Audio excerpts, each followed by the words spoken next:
নমস্কার বন্ধুরা, আপনারা দেখছেন voice of Bankura, presented by anti clock technology. ফের একবার ভয়াবহ অগ্নিকাণ্ডে কেঁপে উঠল বাঁকুড়ার কতুলপুর। আজ সকালে হঠাৎ আগুন লেগে পুড়ে ছাই হয়ে গেল একটি মিষ্টির দোকানের বড় অংশ। এলাকা জুড়ে ছড়িয়ে পড়েছে আতঙ্ক। ধোঁয়ায় ঢেকে গেছে গোটা বাজার অঞ্চল। স্থানীয় সূত্রে জানা গেছে, ঠিক 7টা নাগাদ দোকান থেকে হঠাৎ ধোঁয়া বেরোতে দেখে প্রথমে স্থানীয় মানুষজন চিৎকার শুরু করেন। মুহূর্তের মধ্যে আগুন বাড়তে শুরু করে এবং দোকানের ভেতরের বেশিরভাগ অংশ পুড়ে ছাই হয়ে যায়। ঘটনাস্থলে দ্রুত পৌঁছায় ফায়ার ব্রিগেডের ইঞ্জিন। দমকল কর্মীরা প্রায় 1 ঘন্টার চেষ্টায় আগুন নিয়ন্ত্রণে আনতে সক্ষম হন। পাশাপাশি কতুলপুর থানার পুলিশ পৌঁছে পরিস্থিতি সামাল দেয় এবং ভিড় নিয়ন্ত্রণে রাখে।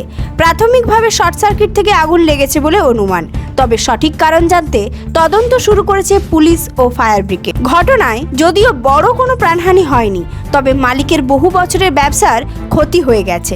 এলাকাবাসীর কথায় সকালের শান্ত অবস্থা মুহূর্তে আতঙ্কে পরিণত হলো। এমন দৃশ্য আগে দেখিনি।